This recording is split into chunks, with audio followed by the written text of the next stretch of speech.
오늘 우리는 민수기 22장 강의 세 번째 내용을 살펴보려고 합니다. 본문은 죄의 이끌림에 대해서 오늘 살펴볼 것인데, 오늘 우리가 살펴볼 것은 죄란 무엇인가 하는 부분과 오늘 본문 속에서 나오는 죄란 무엇인가 하는 부분이에요. 그리고 죄가 어떻게 사람 마음을 이끌며 사로잡게 되는가 하는 부분과, 그리고 죄의 결과는 무엇인가, 하나님께서는 죄에게 어떻게 심판하시는가 하는 부분에 대해서 오늘 전체 말씀을 통해 살펴보려고 합니다. 1963년에 한 책이 안나 아렌트라는 여인에 의해서 출판이 됩니다. 그것이 전 세계 지성인들의 마음을 움직이고, 또한 그것 때문에 서로 많은 토론과 또한 문제들이 제기되기 시작해서 한동안, 지금도 마찬가지로 그 문제는 뜨거운 이슈가 되어서 지금도 지식인들 가운데 그런 얘기가 나올 때마다 서로 논쟁의 이야기가 됩니다. 그가 쓴 책의, 그 여인이 쓴 책의 이름은 예루살렘의 아이만이라는 책의 제목을 달고 있습니다. 이 안나 아렌트라는 여자는 독일 출생의 유대인이었습니다. 근데 그가 2차 대전 때에 독일이 유대인들을 박해함으로 말미암아서 망명길에 올라서 미국으로 망명을 하게 됩니다. 그리고 이제 미국에서 살고 거기서 이제 공부를 하고, 그래서 정치 철학자가 됩니다. 그녀가 미국에서 삶을 살고 있을 때에 그가 이런 책을 쓰게 된 배경을 보면 1960년대에 전 세계에 뜨겁게 달궜던 하나의 또 이슈가 등장하게 되는데, 그것이 뭐냐면 이스라엘에 의해서 이스라엘 정보국인 모사드가 한 사람을 체포해서 그 사람을 강제로 이스라엘로 납치하는 사건이 일어납니다. 그 사람의 이름은 아돌프 아히만이라는 사람입니다. 이 사람은 어디에 살고 있었냐면 아르헨티나에 12년 동안 살고 있던 사람이에요. 이 사람이 어떤 사람이냐면 독일인으로 2차 대전 당시에 독일 나치 전범이었습니다. 중요한 그 고급 장교였습니다. 근데 이 사람이 그 2차 대전 당시에 500만 명의 유태인을 학살하는 데 있어서 가장 주동적인 인물이었습니다. 그 사람이 500명의 학살을 계획하였고, 그 사람들을 수용소로 보내었고, 심지어는 이 500만 명이나 되는 이 유대인들을 쉽고, 그 다음에 낭비 없이 죽이는 기술 또한 개발해서 500만 명이나 되는 사람을 죽이는 일에 이 사람의 결정적인 그 모든 일들을 지시하고 시행했던 사람입니다. 이 사람이 자기의 이름을 바꾸고, 또한 자기 신분을 속이고 아르헨티나에 12년 동안 숨어 살았습니다. 우리가 알다시피 가장 첩보에 있어서 탁월한 기술을 가지고 있고 끝까지 추적하는 이 이스라엘의 모사드가 그 사람을 추적하기 시작합니다. 그리고 12년 동안 숨어있던 아르헨티나에 숨어있던 이 아돌프 아히만을 찾아내기 시작합니다. 그리고 찾아내는 순간에 이 사람들은 그를 납치해서 이스라엘에 들어오는 것이, 사실 이 문제가 국제 문제가 되기도 합니다. 왜냐하면 아르헨티나에서 자국 국민을 이스라엘이 강제로 납치해서 출국하여서 이스라엘 데려갔기 때문에 그래요. 그 과정 속에서 이스라엘이 모사를 통해서 아히만을 납치해서 데려온 이유는 무엇이냐면 재판장에 앉히기 위해서예요. 이스라엘은 그런 일을 합니다. 나치 전범들을 찾아내서 그들을 이 재판장에 앉혀서 재판 결과를 통해서 사형을 선도받게 해서 그 죄값을 치르게 하기 위해서 그런 일을 합니다. 이 사람도 잡혀와서 이제 이스라엘에서 재판이 벌어지게 됩니다. 근데 이 안나 아렌트라는 여자가 어떻게 이 재판에 참여하게 됐냐면, 그가 미국의 망명 생활에서 정치 철학자로 그가 이제 교수 생활할 때에 신문사에서 그녀에게 요구를 합니다.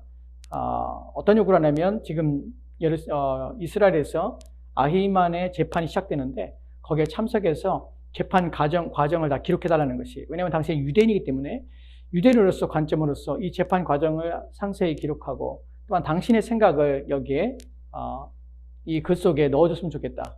책을 하나 출판했으면 좋겠다. 라는 제안을 합니다. 그래서 안나 아렌트가 그 제안을 받고 이제 예루살렘에 가서 이 재판에 참석하는 것이, 그 재판의 지루한 재판 과정을 다 참석하면서 그것을 기록합니다. 그리고 그 기록한 결과에 대해서 이제 자기의 의견과 이 과정 속에 자기가 깨달은 것이 무엇인지를 책에 기록하는 것이, 그게 이제 예루살렘의 아이만이라는 책입니다. 왜 이 책이 이슈가 되냐면, 이 책의 결론 속에서 이 여인이 아이만의 이 재판 과정과 그가 자신을 변호하는 모습을 볼 때에, 그리고 그의 이중성을 모습을 볼 때에 이 여자는 참 많이 갈등을 하게 됩니다.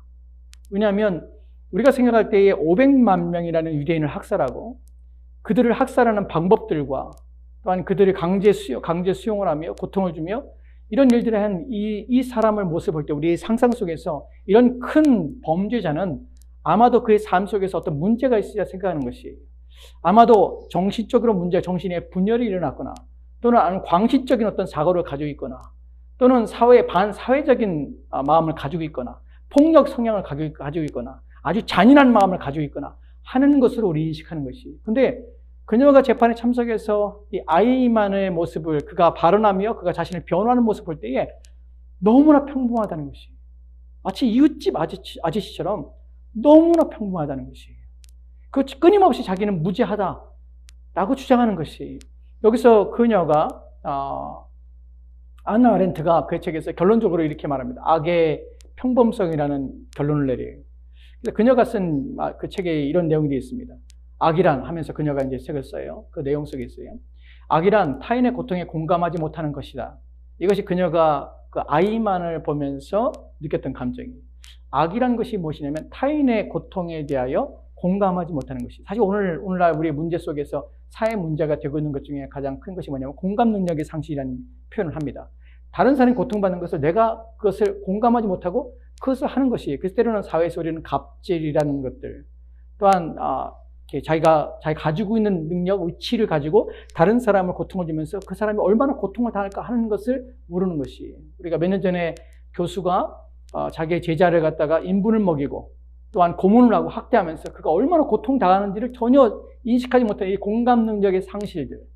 이걸 이제 악으로 이 여자가 평가를 합니다. 그리고 그 다음에 나오는 내용을 보면 악이란 국가에 순응하며 자신들의 행동을 보통이라고 여기게 되는 평범한 사람들에 의해서 행해진다. 평범한 사람들에서 행해지는데 이 사람들은 어떤 사람이냐면 국가에 순응하는 것이 자신들의 행동이 보통이라고 여기는 사람이에요.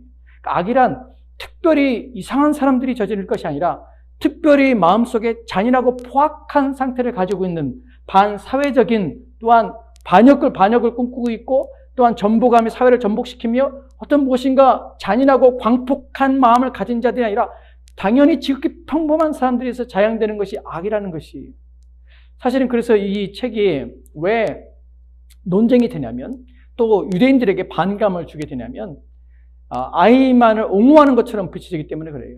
악이란 평범하다. 모든 사람에게 나타나는 증상이고 또 모든 사람이 이미 내재된 것이다 라는 것으로 아이만이 그렇게 행하는 것이 아이만의 잘못이 아니라고 여겨지는 결론을 도출할 수 있기 때문에 그래서 유대인들이 이 안나 아렌트를 미워하기 시작하고 또한 그녀가 이 책을 쓴 것에 대하여 반대를 합니다.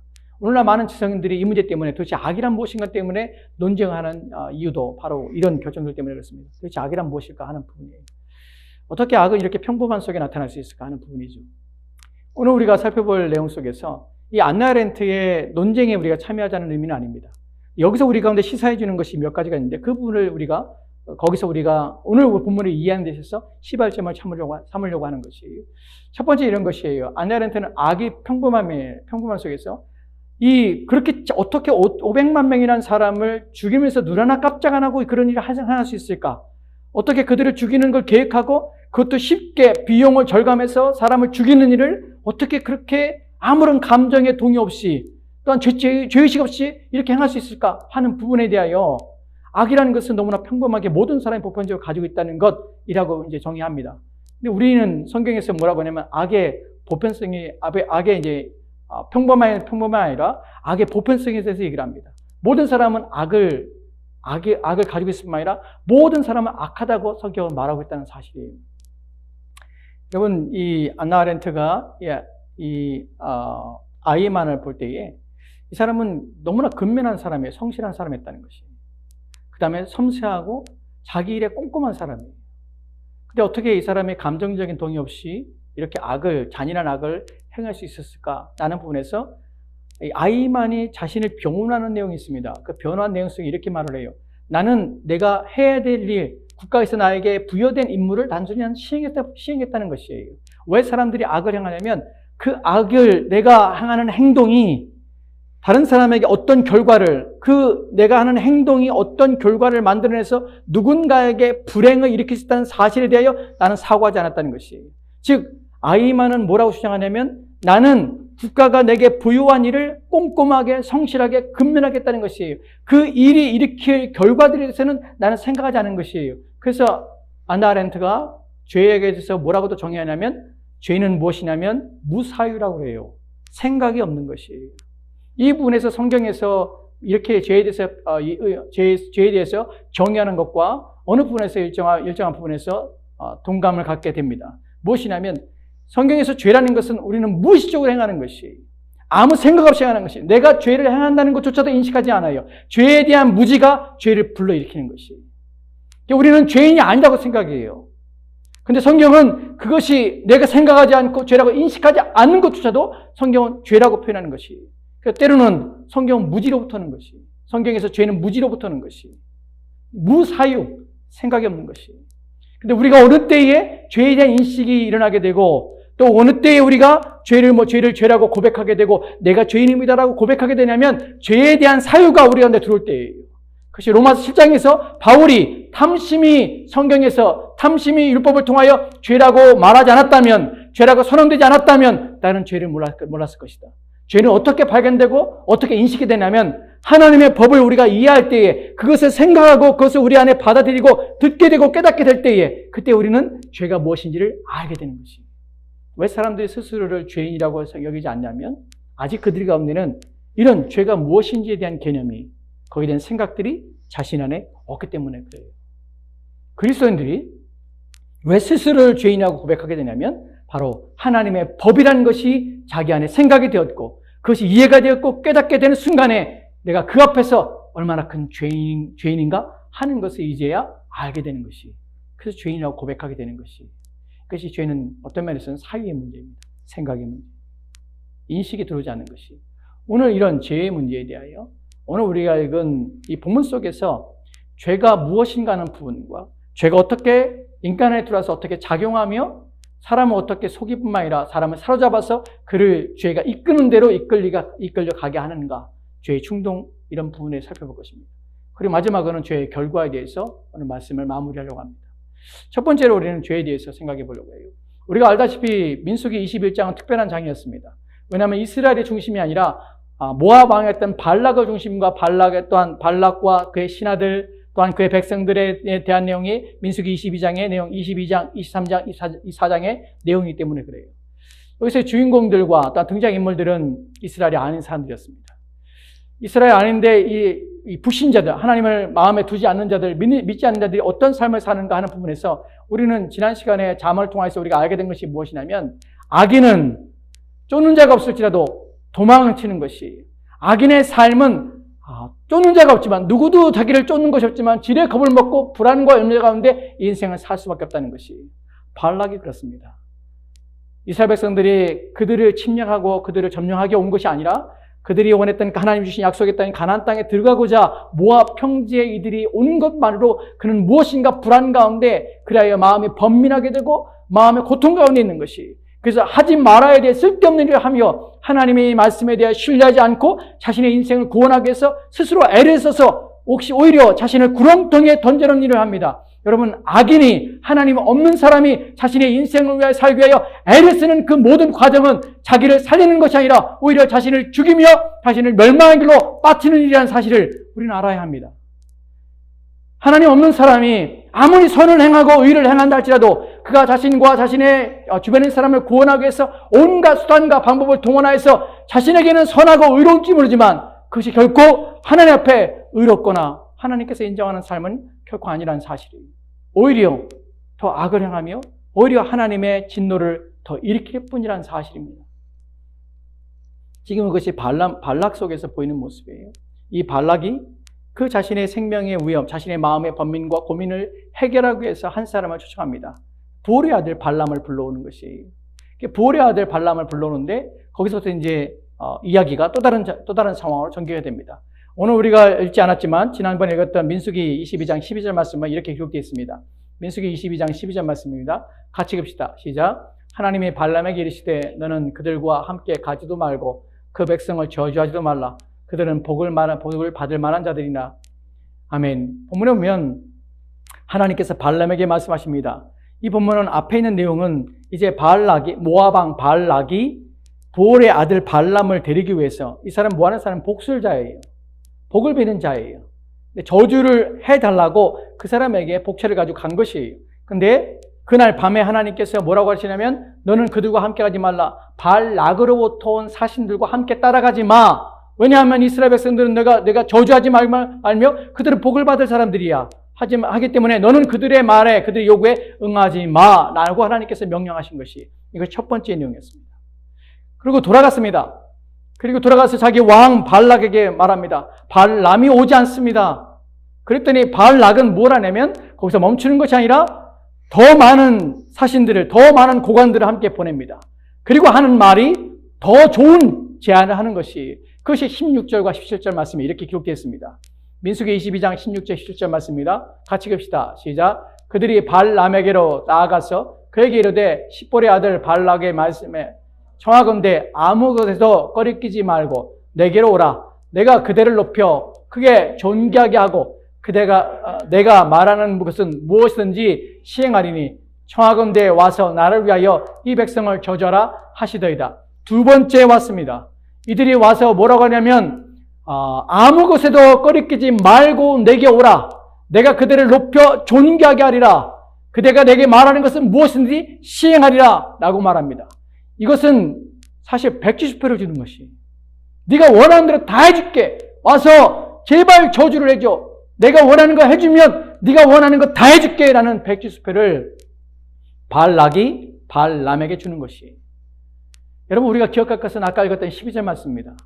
그 절에서 하나님께서는 너와 함께 있는 자들이 누구냐? 발람에게 온 자들입니다. 너는 그들과 함께 가지 말라. 이미 가지 말 것을 너는 그들에게 저주하지도 말고 함께 가지도 말라. 이미 하나님께서 명령하셨습니다. 근데 두 번째 온 오퍼예요. 이것을 받아들고 그의 마음이 어땠는지 우리는 그 다음에 나온 내용을 통해서 보게 되는데, 18절 말씀에 이렇게 기록되었습니다. 같이 깁도합시다. 시작. 발람이 발락의 신하들에게 대답하여 이르되, 발락이 그 집에 가득한 은금을 내게 줄지라도 내가 능히 여호와 내 하나님의 말씀을 어겨 덜하거나 더하지 못하겠노라. 아멘. 본문에 보면 앞에서 왜 제가 16절 17절 말씀에서 무엇이든지 거리끼지 말고 내가 너를 높이게 할 것이고 내가 내게 명하는 것, 내가 원하는 것들 내가 다 이루리라 하는 것이 왜 170회냐면, 그 다음에 나오는 내용이 어떻게 발락의 제안을 어떻게 이해했냐면, 발락이 그 집에 가득한 은금을 내게 줄지라던 표현이에요. 이미 그들의 마음속에는 무엇이 있었냐면 은금이 오고 가고 있으며 이것이 뇌물로 발람의 마음을 흔들고 있다는 사실을 알게 되는 것이, 즉 지난주에 살펴봤던 복채라는 의미는 바로 뇌물입니다. 사람의 마음을 흔들고 그리하여 내가 조종하기 원하는 그 방법과 그 도구가 바로 이 뇌물인 것이에요.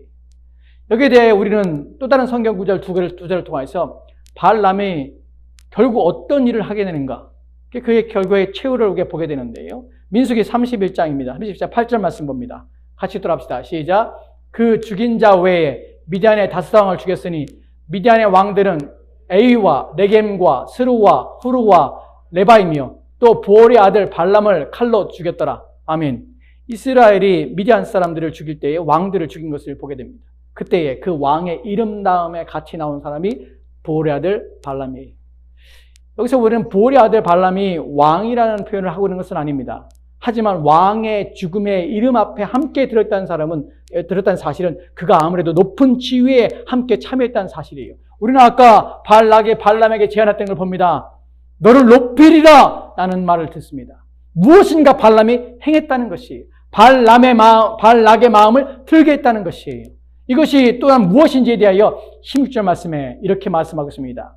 민수기 31장 16절 말씀입니다. 같이 들어가겠습니다. 시작. 보라, 이들이 발람의 꾀를 따라 이스라엘 자손을 보올의 사건에서 여호와 앞에 범죄하게 하여 여호와의 회중 가운데 연병이 일어나게 하였느니라. 아멘. 이스라엘 회중 가운데 연병에 의해서 많은 사람이 죽습니다. 왜 죽었냐면 발람의 꾀 때문에 그래요. 발람이 무엇인가 했다는 것이에요. 그래서 모압 왕 발락의 요청을 들어줬다는 것이에요. 그것이 바로 본문에서 나오는 이스라엘 자손을 여호와 앞에 범죄케 한 일이 있었다는 것입니다. 근데 우리가 민수기 23장, 24장의 내용을 보면 사실 발람이 발락의 요청을 다 들었지 못한 것처럼 보입니다. 그의 요청에 와서 발락이 저주하지만 세 번이나 저주를 하려고 하지만 그것이 무산돼 버려요. 그리고 발람은 그냥 떠난 것으로 표현됩니다. 하지만 그 뒤에 무슨 일이 있었던 것이에요. 발람은 그들에게 꾀를 내서 이스라엘이 하나님 앞에 벌을 받게 하고 심판을 받는 방법을 가르쳐 준 것이, 그것이 성경에서 바알보 사건이라고 불리는 사건이에요. 이것이 누구에 나오냐면 발람에게 나온 것이에요. 이제 우리가 살펴볼 것은 22장, 민수기 22장 19절 말씀인데요. 이 본문에서 우리는 지금 미래에서 지금 과거로 오는 것입니다. 이제 두 번째 오퍼를 받고 발람의 반응에서 본문에 말하고 있는 내용이에요. 같이 읽도록 합시다. 시작. 그런즉 이제 너희도 이 밤에 여기서 익숙하라. 여호와께서 내게 무슨 말을 더하시는지 알아보리라. 아멘. 본문에 보면 두 번째에 와서 지금 오퍼를 한 것이에요. 그 두 번째의 내용을 받을 때에 발람은 어떻게 했냐면, 우리는 첫 번째 12절 말씀에서 하나님께서 발람에게 무엇이라고 말씀하는지를 기억해야 돼요. 너는 가지 말라라고 하나님 말씀하셨어요. 그것은 끝이에요. 다른 내용은 없어요. 그런데 발람이 두 번째 오퍼를 받고, 네가 원하는 것 꺼리끼지 마. 어떤 것에 꺼리끼지 마. 내가 너를 높여줄 거야. 네가 원하는 것 다 해줄 거야 라는 말을 듣고 발람이 자신에게 온 사신들에 대하여 하는 말이, 이제 너희도 이 밤에 여기서 익숙하라. 여호와께서 내게 무슨 말씀을 더하시는지 알아보리라 라고 합니다. 여러분, 무슨 말을 더하시려는 것은 이미 마음을 뺏긴 것이, 이미 무엇인가 이끌리고 있는 것이, 하나님의 답은 명확합니다. 그들을 저주하지 말라. 그들은 복을 받은 자니라. 너는 그렇게 할 수 없어. 그래서 가지 마라는 것이 하나님의 뜻이에요. 그런데 우리가 이미 앞서 살펴봤던 것처럼 발람은 무엇인가 일을 꾸미고 끝내는, 발람의 꾀를, 자신의 꾀를 발락에게 줘서 이스라엘이 연병 가운데 있어서 고통을 당하는 일을 했다는 것이에요. 즉, 이 발람은 자신에게 주어질 것을 포기하지 못하고 그것에 이끌리는 마음을 가지게 됐다는 것이에요. 그래서 우리는 이 발람의 마음을 살펴보려는 것이에요.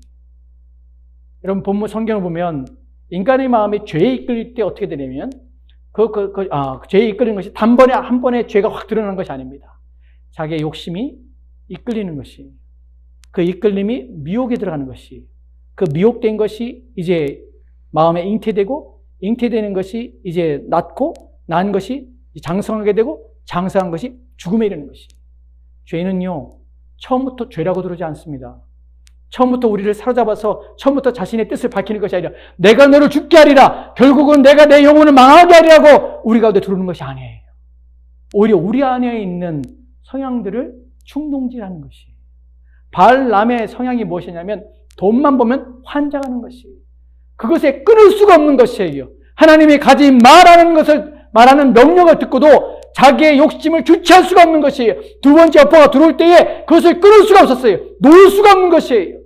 왜냐하면 그의 성향이, 그의 욕심이 그것에 이미 이끌리고 그것이 사로잡기 때문에 그래요. 이런 죄에 대한 활동과 죄가 어떻게 역사하는지에 대하여 야고보서 1장 14절과 15절 말씀이 이렇게 기록되어 있습니다. 같이 읽읍시다. 시작. 오직 각 사람이 시험을 받은 것은 자기 욕심에 이끌려 미혹됨이니 욕심이 잉태한 죄를 낳고 죄가 장성한 즉 사망을 하느니라. 아멘. 본문에 보면 시험을 받는 것이, 여기서 시험이라는 것은 템테이션입니다.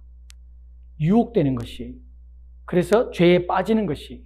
어떻게 죄에 빠지게 되냐면 자기의 욕심이 먼저 일어나요. 이것은 내 안에 있는 것이에요. 욕구예요. 무엇인가 하고자 하는 것이에요. 이것을 성경에서 보는 경향성, 성향이라고 합니다. 우리 마음속에는 무엇인가 하고자 하는 욕구들이 각 사람마다 다 있습니다. 욕구가 없는 사람은 없어요. 그것이 물질이건, 그것이 성적인 문제건, 그것이 육신의 쾌락을 추구하는 어떤 것이건, 오락이건, 어떤 것이건, 소비건, 그 무엇이건, 또한 그 마음속에 때로는 낙심이건, 낭만이건, 또한 실망이건, 삶에 대한 의지의 꺾음이건, 또한 게으름이건, 그 어떤 것이건 우리 가운데 욕망이 일어납니다. 그 욕망들이 무엇에 이끌리게 되면 그 욕망이 이제 이끌리는 때가 있습니다. 죄가 그 욕망을 자극하는 것이, 그것을 좋게 얘기하는 것이, 우리 마음에 좋도록 만드는 것이, 우리 마음이 그것을 추구하도록 속삭이는 것이. 발람이 첫 번째 요파를 들었을 때에 가고 싶은 마음이 들었습니다. 근데 그가 가지 못한 이유가 무엇입니까? 가지 말라는 하나님의 경고를 들었어요. 그의 마음속에 이제 닫혀진 것이, 하지 말아야 되는 것이, 만약 그러지 않았다면 그는 옛날처럼 똑같이 갔습니다. 왜냐하면 그의 경향이, 성향이 기울어졌기 때문에 그래요. 창세기 6장 5절 말씀에는 하나님께서 세상을 물로 심판하실 때에 이렇게 표현합니다. 세상의 죄악에 관영해요. 관영이라면 가득 찼다는 것이, 가득 찬 상태가 어떠냐면 사람의 생각이 항상 악할 뿐이라는 표현을 써요. 사람의 생각이, 사람의 마음에 품는 것이 항상 악한데, 그 표현이 영어 성경에서는 inclination, 경향성이라는 표현을 쓰는 것이, 마음이, 생각이라는 표현이 경향이에요. 마음이 기울어진 것이에요. 어디에요? 육체의 욕망과 또한 육체의 욕심을 이루는데 기울어진 것이에요. 그래서 그 모든 기울어짐 때문에 반대로 갈 수가 있는 것이 아닌 것이에요. 그래서 인간의 모두가 타락하고 범죄해서 우리 마음이 오염됐다는 사실은 우리는 죄악된 경향성을 가지고 있는 것이에요. 그래서 자신의 육신에 만족하며 즐거워하며 쾌락을 느끼는 것에 빠질 수밖에 없는 것이에요. 왜 도박하는 사람이 자기의 손을 잘라내면서 불구하고 그 잘라진 손으로 도박합니까? 그 경향성이 안 꺾이기 때문에 그런 것이에요. 매일매일 술로 세월을 사는 사람이 왜 술을 못 끊습니까? 그 경향성이 거기서 가 있는 것이에요. 그것을 보면 하고 싶은 것이에요. 그 마음이 끌리는 것이에요. 이것이 죄예요. 죄는 우리 마음에 사로잡는 역할을 하는 것이에요. 우리는 성경에서 로마서 7장 23절 25절 말씀에서 바울이 이렇게 말하는 것을 보게 됩니다. 내 지체 가운데, 내 몸 가운데, 내 지체 가운데 다른 한 법이 있는데, 그래서 그 한 법이 내 마음의 법과 싸우는구나. 그 법이 나를 이끌어 내 마음의 법과 싸워서 나로 하여금 이끌어내는데 죄의 법이 나를 끌어당기는 것을 내가 보는도다라는 말을 하는 것이에요. 여러분, 성경에서 죄의 법이라는 것은 성문, 우리가 글로 써서 또한 법제화해서 우리가 이걸 지켜야 합니다, 이걸 지켜야 합니다라는 것을 성문법이라 합니다. 글로 써서 제도화한 것이에요. 여러분, 성경에서 죄를 법이라고 할 때에 글로 써서, 물론 글로 썼지만 그것은 우리 가운데 제한이 됩니다.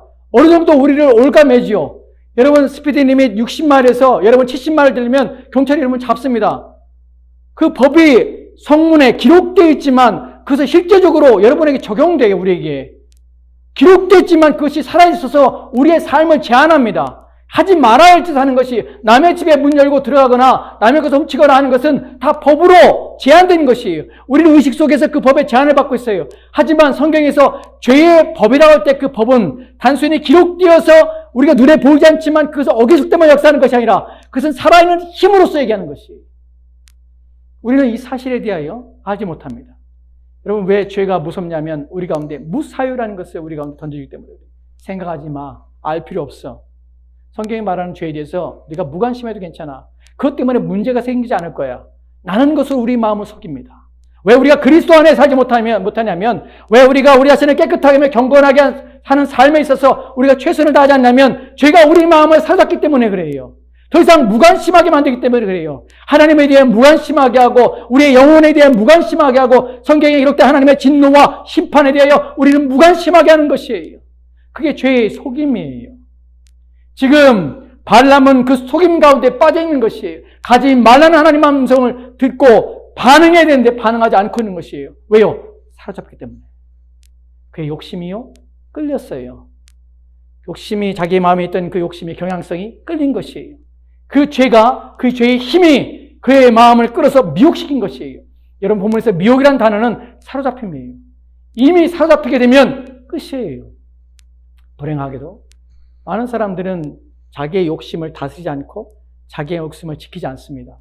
왜 성경에서 마음을 지키라는 말씀을 하시고 성경에서 여러분 깨어있고 주의하여서 너희의 행할 것을, 어떻게 행할 것을 주의하여 행하라는 말을 하는 이유가 무엇이냐면, 우리의 마음속에 일어나는 죄의 욕심, 나의 본성적으로 가지고 있는 이 죄의 오염 때문에 여전히 그리스도인이지만, 여전히 중생했다고 하지만 우리 안에서 죄를 하고 싶은, 우리의 육신을 만족시키며 죄의 삶을 살고 싶은, 죄를 저지르고 싶은, 그 나의 쾌락을 느끼고 싶고 내 욕망을 만족시켜서 기뻐하고 싶고 하는 것들이 우리 마음에 일어날 때에 그것을 우리 영혼이 깨닫고 인지하여서 그것을 누르고 그것을 지배하며 억누르는 일들을 우리 가운데 있어야 되는데, 그 힘과 그 능력이 우리 가운데 없기 때문에, 또한 그 힘을 누릴 수 있는 성령의 도우심이 우리 가운데 없기 때문에 우리는 죄가 일어나는 것을 자연스럽게 여기는 것이, 그래서 그리스도인이지만 우리 욕심에 따라 살고 있는 것이. 발람은 지금 그것을 누릴 수 있는 힘이 없습니다. 그게 사로잡힌 것이에요. 미혹되는 것은 사로잡힌 것. 이제 죄는 어떻게 되냐면 죄는 잉태하게 됩니다.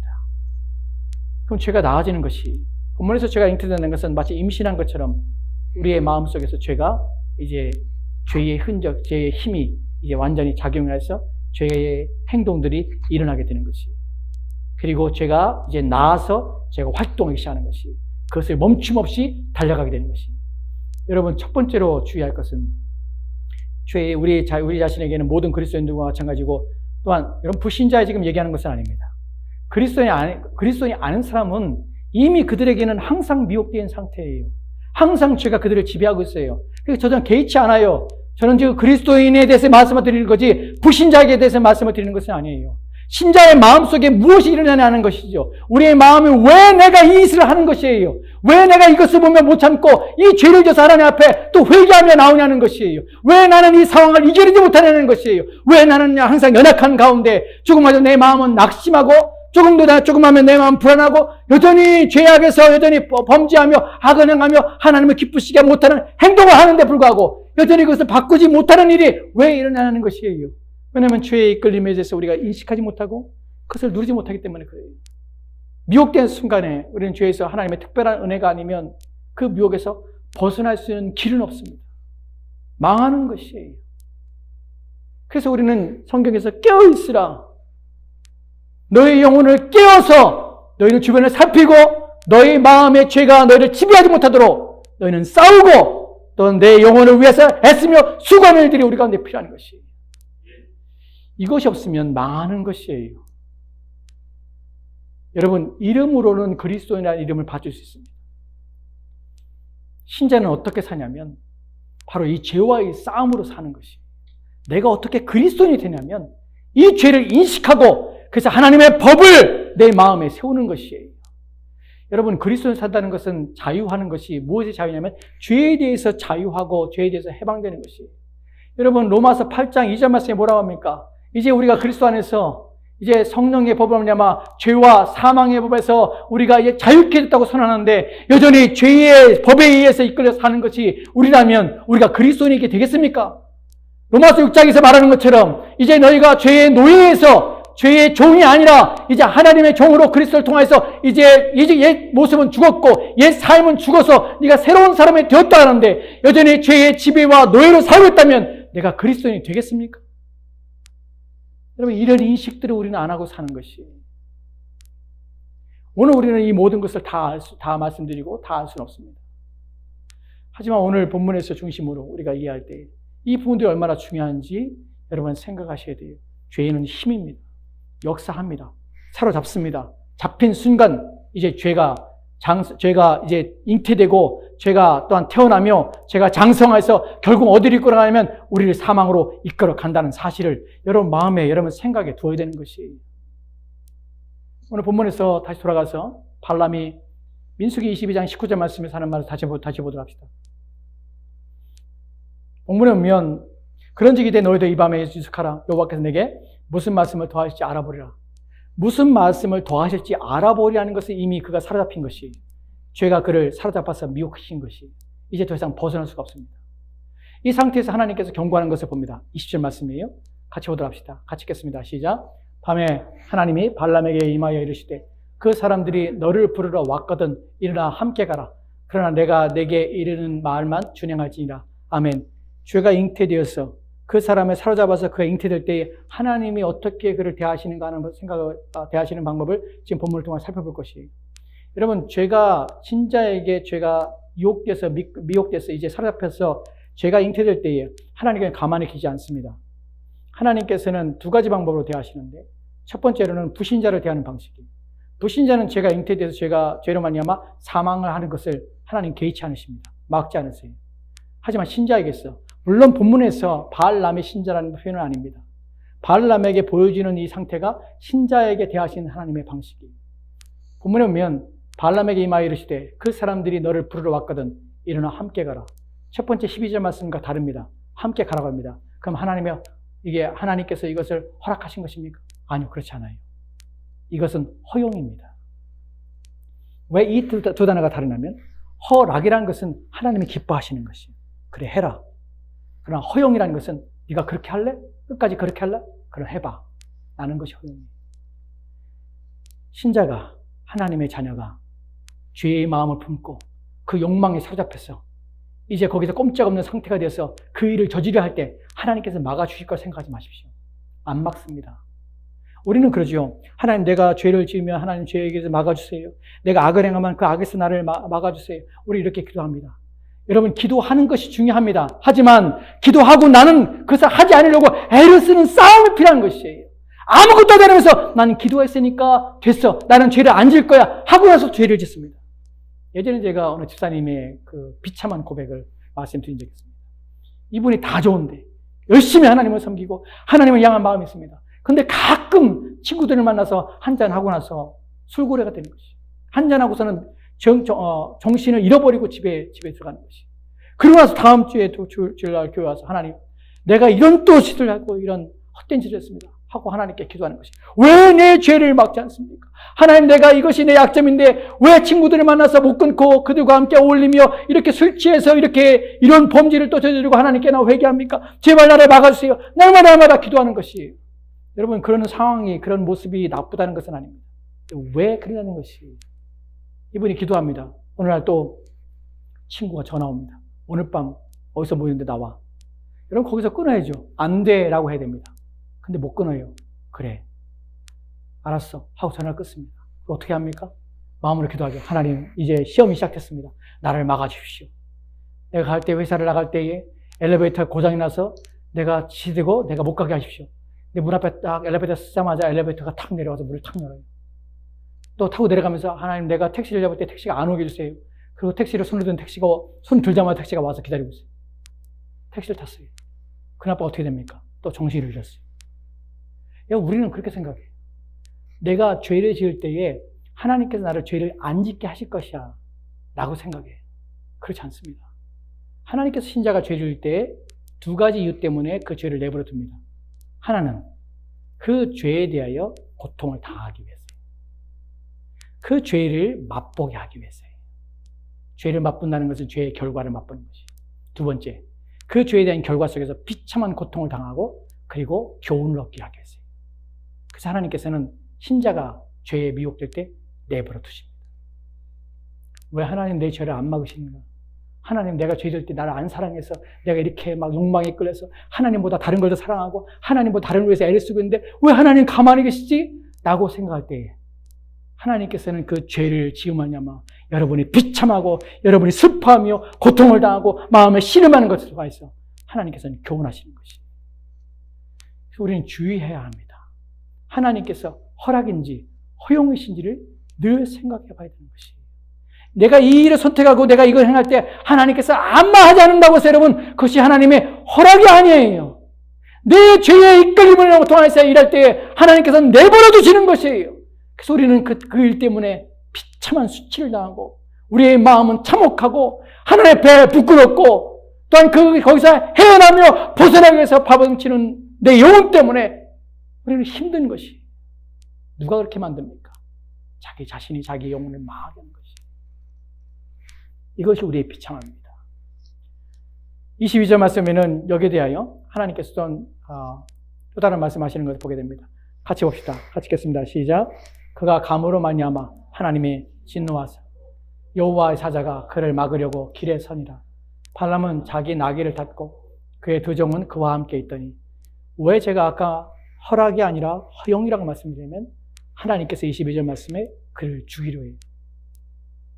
사자를 보내서 그를 막으십니다. 그리고 우리가 아까 읽었던 본문에서 천사가 칼을 꺼내고 만약에 나귀가 그냥 왔으면 죽일 것입니다. 여러분, 허락은 하나님께서 원하시고 기뻐하는 일이지만 허용은 아무 일도 일어나지 않는 것처럼 허락처럼 느껴지지만 그것에는 죽음이 있고 죄는 결국 사망입니다. 심판입니다. 왜 죄가 우리 마음에 기뻐하냐면 우리 마음을 즐겁게 하는 목적을 가지고 있기 때문에 그래요. 악은요, 우리 가운데 쓰지 않습니다. 악은 우리 가운데 더럽거나 불쾌하지 않습니다. 처음에 우리 가운데 들어올 때는 얼마나 좋은지 모릅니다. 내 마음대로 해, 내 뜻대로 해야 하는 것이에요. 내가 좋아하는 것을 부추기는 것이에요. 그것이 악이 우리 가운데 시작하는 것입니다. 왜냐하면 내 욕구를 충족시키기 때문에 그래요. 우리가 성경에서 악에 대해 볼 때에 사무엘하 11장 1절 말씀에서 다윗이 범죄하는 것을 보게 됩니다. 여러분, 다윗이 얼마나 하나님께 충성되고 신실하게 살았습니까? 열왕기상 15장 15절 말씀에는 이렇게 기록되는데, 다윗이 우리아의 아내 일 외에는 하나님께 정직하며 순종하였다는 표현을 씁니다. 우리아의 아내, 즉 밧세바 사건 외에는 하나님께 정직히 행했다고 성경이 표현할 정도예요. 즉 밧세바 사건은 다윗이 우리아의 아내의 밧세바를 간통해서 그 여인을 데리고 가고 자기의 아내를 삼고 또한 우리아를 죽이는 사건은 다윗의 치명적인 사건이에요. 그 일이 사무엘하 11장 1절이 이렇게 기록되는데, 그때의 왕들이 출전할 때예요. 그런데 그 다음에 마지막 구절이 뭐라고 하면 다윗은 예루살렘에 있더라, 남아있더라는 표현을 쓰는 것이에요. 왕들이 출전할 때인데 자기의 부하들은 전쟁터에 나갔는데 다윗은 뭐하고 있냐면 예루살렘에 남아있는 것이에요. 그리고 그 다음 구절에 뭐라고, 2절 말씀에 뭐라고 기록되냐면 저녁 늦게 다윗이 침상에서 일어났더라. 무슨 짓을 한 겁니까? 자기가 해야 될 일들을 하지 않은 것이, 하나님께 자기에 맡겨진 일들을 하지 않은 것이, 그리고 뭐하고 있습니까? 늦도록, 이런 표현이 저희 예전에 저희 돌아가신 할머니가 이런 표현, 처잔 것이, 늦도록 처잔 것이, 그리고 저녁에 일어난 것이에요. 일어나서 자기의 부하들은 전쟁터에 나가는데 옥상을 한가에 거늘다가 한 여인이 목욕하는 것을 보게 됩니다. 죄가 그 마음을, 그 경계심을 풀고 있고 느긋하게 자기의 책무와 의무를 다하지 않고 그렇게 있는 다윗의 마음을 충동해서 그의 눈을 자극해서 그의 눈에 보기 좋게 하는 것이, 그리고 눈에 이 정욕을 통해서 역사하는 것입니다. 보자, 사람을 보냅니다. 저인이 누구냐? 부하가 와서 말합니다. 우리아의 아내 밧세바입니다. 여기서 다윗은 멈춰야 돼요. 우리아의 아내예요. 자기 부하의 아내예요. 그럼 다윗이 뭐랍니까? 그 여인을 데려오라. 죄에 사로잡히면 다윗이고 뭐가 없습니다. 죄가 미혹돼서 우리의 영혼을 사잡을 때 우리는 미친 듯이 그것을 탐닉하고 그것을 좋아하며 그것을 추구하게 됩니다. 왜냐하면 죄는 그런 것이 때문에 그래요. 그래서 죄가 우리 안에서 우리를 사로잡기 전에 우리가 경계심을 가지고 우리의 마음을 지키기 위해서 애쓰며 주위를 살피고 우리의 상황들 속에서 내가 무엇에 약한가, 무엇에 자꾸 넘어지는가 하는 것을 우리가 인식하지 않는 한, 그래서 우리가 주의를 기울이지 않는 한 우리는 죄를 이길 수가 없어요. 죄는 힘이기 때문에 그래요. 여기서 우리가 성경에서 그리스도께서 우리를 위해 죽으신 목적에 대하여 성경이 말하는 것을 보게 됩니다. 로마서 6장 11절 말씀입니다. 같이 기도합시다. 시작. 이와 같이 너희도 너희 자신을 죄에 대하여는 죽은 자요 그리스도 예수 안에서 하나님께 대하여는 살아있는 자로 여길지니라. 아멘. 저는 저와 여러분들은 죄에 대한 이야기를 듣고 있습니다.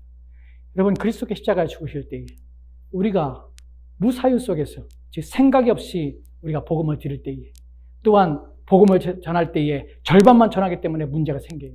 그 절반이라는 게 이런 것이에요. 예수 그리스도께서 십자가에 죽으신 것은 우리의 죄를 용서하심입니다. 여러분이 예수 그리스도를 믿으면 여러분의 죄가 사함받습니다. 맞습니다. 하지만 이것은 절반이에요.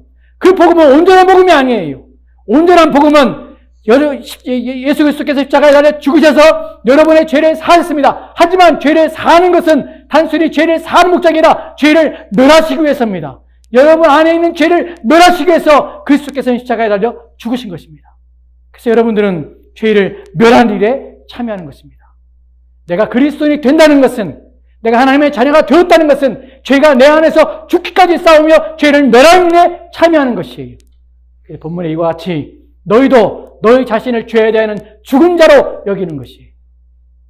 그리스도는 우리의 죄를 멸하시기 위해서 온 것이에요. 내가 지은 죄를 그걸 쓸어 담고, 내가 행한 일들을 쓸어 담고, 그 흔적을 쓸어 담고, 그 일만 하러 오신 것이 아니에요. 우리의 뒤치다거리나 하기 위해서 오신 것이 아니에요. 오히려 우리에게 죄를 멸하도록 우리 가운데 역사하시고 그 일을 맡기신 것이에요. 그래서 우리는 그리스도의 죽음을 생각할 때마다 내 죄가 죽었기 때문에 나는 죄에 대해서 멸하며 죄에 대해 죽은 자라는 것을 끊임없이 인식하여서 죄가 우리 안에 역사하지 못하도록 애를 써야 되는 것이에요. 그게 신자의 삶이에요. 그리스도인은 그래야 되는 것이에요. 우리는 누구에만 살아있습니까? 하나님께만 살아있어요. 왜냐하면 죄에 대해 죽었기 때문에 그래요. 이것이 바로 저와 여러분을 부르신 목적이고 우리가 그리스도인으로 세워진 모습입니다. 이 사실에 대하여 여러분 알고 있습니까? 그 사실을 기억하고 늘 죄에 대해서 죽기 위해서 애를 쓰고 있습니까? 마지막으로 우리는 발람의 최후를 생각해 볼 것입니다. 죄가 장성한 즉 사망을 낳느니라 하는 부분이 어떻게 이루어지는지를 볼 것이에요. 민수기 22장 32절 33절 말씀부터 봅시다. 같이 들어가겠습니다. 시작. 여호와의 사자가 그에게 이르되 너는 어찌하여 내 나귀를 이같이 3번 때렸느냐. 보라 내 앞에서 내 길이 사악하므로 내가 너를 막으려 나왔더니 나귀가 나를 보고 이같이 3번을 돌이켜 내 앞에서 피하였느니라. 나귀가 많이 돌이켜 나를 피하지 아니하였더라면 내가 벌써 너를 죽이고 나귀는 살렸으리라. 너는 벌써 죽었어. 너는 벌써 죽었어. 하나님이 죄를 다하시는 방식은 한 가지밖에 없습니다. 그것은 죄를 벌하시는 것이. 그 벌은 사망이에요. 그 외에 다른 길은 없습니다. 우리가 가운데 그리스도가 반드시 필요하며 우리가 예수 그리스도를 믿어야 될 이유는 죄를 피하는 방법은 오직 예수 그리스도밖에 없기 때문에 그래요. 그 외에는 사망입니다. 왜 그럴까요? 하나님 앞에 죄는 사악한 것이에요. 어떤 죄건 사악한 것이에요. 우리는 죄에 대하여 크기와 사이즈와 질의 문제라 생각합니다. 하지만 그렇지 않습니다. 한 가지의 죄를 범하면 그 모든 율법을 범한 것처럼 하나님께서는 죄에 대하여 책망하시며 죄를 벌하십니다. 한 가지의 죄도 사망입니다. 그러기에 우리는 나는 내 죄 질은 저 사람이 지은 죄의 질과 차이겠기 때문에 하나님께서 내 죄를 대하시는 방식과 저 사람의 죄를 대하시는 방식이 다를 것이라고 착각하지 마세요. 하나님께 죄는 멸해야 되는 것입니다. 단 한 가지의 죄도 하나님은 진노하십니다. 죄를 없이 하시기를 원하십니다. 그것이 바로 사악, 내 길이 사악이다. 우리가 하나님 앞에 죄를 질 때 하나님 우리를 보실 때에 사랑의 눈으로 보시겠구나, 용서의 눈으로 보시겠구나, 이해의 눈으로 보시겠구나, 하나님께서 참아내시고 하나님께서 그것을 괜찮다고 하실 것이야 라고 생각하지 마세요. 모든 죄는 하나님 앞에 사악한 것으로 보이는 것이. 심지어 하나님은 우리가 죄를 질 때 그 죄를 보실 때 구토를 일으키십니다. 토화해낼 것처럼 여기시는 것이. 이런 사실을 우리가 이해한다면 왜 우리가 죄를 지으면 안 되는지, 왜 우리가 피를 흘려 싸울까지 죄와 싸워서 우리를 경건함과 거룩함으로 살아야 하는지를 생각해 보셔야 합니다. 여러분, 사사기에서 이스라엘 백성들이 하나님 앞에 진노를 당하며 그들이 고통을 당한 이유가 무엇이냐면 자기 눈에 자기 소견에 옳은 대로 살았기 때문에 그래요. 우리는 우리의 삶을 어떻게 살지를 하나님 법으로 압니다. 여러분 마음에 기뻐하는 것이 하나님 기뻐한다고 생각하지 마십시오. 여러분 마음이 괜찮다고 하는 것을 하나님이 괜찮다고 여기신다고 생각하지 마십시오. 전혀 다릅니다. 우리는 성경에 기록되고 성경에서 하나님께서 원하시는 것이 무엇인대로 삽니다. 왜냐하면 그것만이 옳은 것이고 그것만이 우리로 하여금 살아야 될 삶의 방식이기 때문에 그래요. 사람들은 자기 눈에 속이는 옳은 대로 생각합니다. 그리스도인조차도 자기 눈에 옳은 것처럼 생각합니다. 얼마나 우리가 어리석은지요. 오늘날 많은 그리스도인들이 내가 기뻐하여 하나님을 섬기는 것이, 내가 기뻐하여, 내가 즐거워하여, 내가 만족하여, 내 눈에 복이 좋아요 하나님을 섬기는 것이 하나님도 기뻐하시고 하나님도 좋아하시고 하나님도 원하시는 것이라고 착각합니다. 그렇지 않습니다. 사사기 17장에서 미가라는 사람이 나옵니다. 이 사람은 하나님을 섬기려고 레위인을 불러다가 제사장 삼아서 자기에게 복을 주는 하나님을 섬기는 사람을 만듭니다. 이것을 하나님이 기뻐하신다고 생각하지 마십시오. 악입니다. 여러분, 여로보암이 우리가 열왕기하에서 여로보암의 왕의 모습을 봅니다. 그 사람은 이스라엘 백성이 이렇게 말합니다. 영어 성경 보면서 내가 깜짝 놀랐어요. It is too much for you to go to Jerusalem to serve your God. 무슨 말입니까?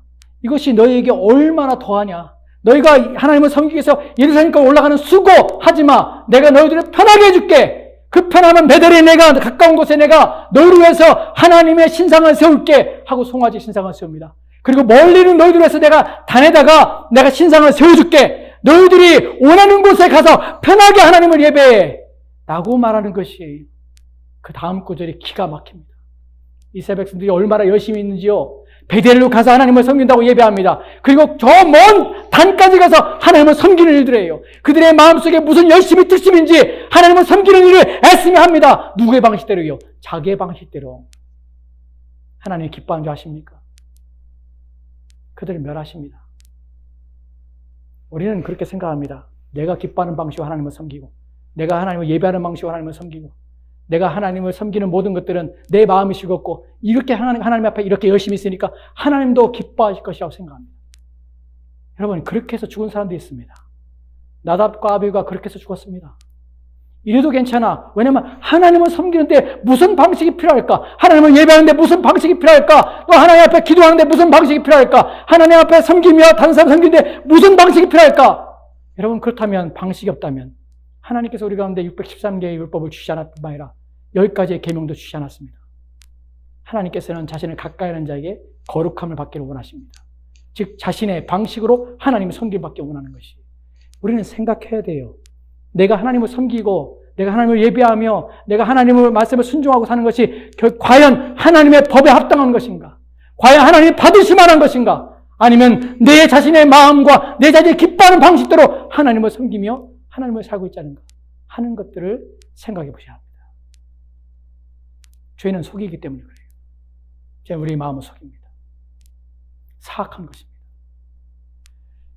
여러분, 우리가 가끔 그런 생각합니다. 회개하여서 이런 말을 할 때 우리 마음이 뉘우치고 그런 생각합니다. 난 다행이다 라고 생각할 수 있습니다. 그렇지 않아요. 마지막으로 3, 4절 말씀 보도록 합시다. 3, 4절 같이 읽도록 하겠습니다. 같이 읽겠습니다. 시작. 발람이 여호와의 사자에게 말하되 내가 범죄하였나이다. 당신이 나를 막으려고 길에 서신 줄을 내가 알지 못하였나이다. 당신이 이를 기뻐하지 아니하시면 나는 돌아가겠나이다. 여러분, 이 본문은 마치 발람이 회개한 것처럼 보입니다. 내가 범죄하였나이다. 자기 죄를 고백하지요. 당신 나를 막으려고 길에 서신 줄을 내가 보지 못했습니다. 이제 봤습니다. 그리고 말합니다. 당신이 이를 기뻐하지 않는다면, 내가 가는 것을 기뻐하지 않는다면 나는 돌아가겠습니다. 여러분, 근데 가라고 합니다.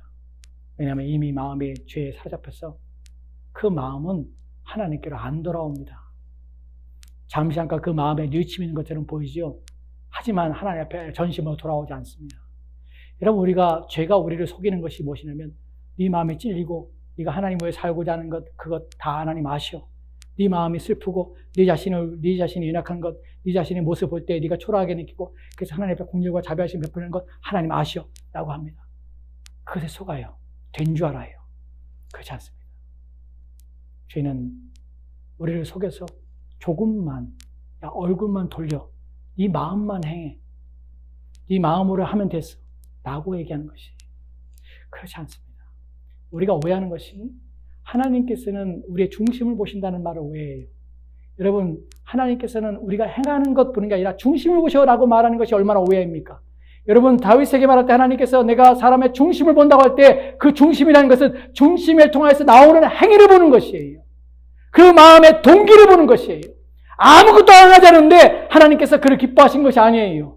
그의 마음의 동기, 그의 마음에 일어나는 의지가 무엇을 통하여 나오라는 것이에요. 하나님을 사랑하며 하나님을 위하여 살고자 하는 의지가 그의 마음이기 때문에 그 마음이 그의 삶, 그의 행위, 모든 것들을 지배하기 때문에 그것 때문에 하나님은 그 마음을 기뻐하신 것이에요. 우리는 그렇게 속입니다. 마음만 있으면 돼. 여러분, 성경에서 마음이라 할 때 그 마음은 하나님께서 마음을 부신 때 그 마음은 그 모든 행위를 일으키는 마음이에요. 그 모든 그의 삶을 일으키는 마음이에요. 삶이 없고 행위 없다면 그 마음은 아무것도 아니에요. 왜냐하면 속이는 것이기 때문에 그래요. 그래서 우리는 이런 것들을 주의해야 합니다. 하나님 말씀을 가지고 자기를 합리화시키고 하나님 말씀에 좋은 것을 가지고 자기를 위로하고 그것을 만족하여서 아무것도 행하지 않으면서 그러면서 자기를 속여서 내 방식과 내 뜻대로 하나님을 섬기면서 나는 안전하고 나는 회개했습니다. 나는 생각들. 발람은 이렇게 말했는데 불구하고 그는 결국 자기를 가고 죽음을 당합니다. 죄가 이제 장성하고 사망을 이르게 하는 것처럼 죄는 결코 우리의 생명과 우리의 영혼을 살리지 못합니다. 여러분이 죄에 깨어있을 이유가 무엇이냐면 죄가 잠시 약간 기쁨을 주고 만족을 줄 수 있지만 여러분의 영혼을 멸하기 위한 일임을 기억하십시오. 우리는 경각심을 가져야 합니다. 저와 여러분의 마음에 항상 죄가 일어남을 기억합시다. 그리고 생각합시다. 어떻게 살아야 할지. 내 마음대로가 아니라 하나님 뜻대로 어떻게 우리가 행동하며 생각하며 살아야 할지를 여러분 잊지 말고 기억합시다. 그에 깨어있는 것입니다. 같이 기도합시다. 하나님, 오늘 우리가 주의 말씀을 통하여 죄의 세력, 죄의 힘이 얼마나 큰 것인가, 어떻게 우리 안에 역사하는 것을 봅니다. 이것이 죽지 않고 끊임없이 우리 안에 매달려 있으며 우리가 이 육신을 벗기 전까지 죄는 우리를 넘어뜨리며 쓰러뜨려 하나님과 분리되게 하며 또 우리를 하여금 하나님의 저주를 받게 하며 또한 하나님으로부터 미움을 받는 존재가 되게 만들 것임을 알게 도와주었어요. 날마다 우리 마음을 지키고 우리 생각을 지켜 하나님 앞에 온전케 되어지며 경건하며 거룩한 삶을 살아 하나님의 기뻐하시는 하나님 사람들로 주여 도와주시옵소서. 주께서 우리와 함께하기 원하며 감사드리며 예수님 이름으로 기도합니다. 아멘.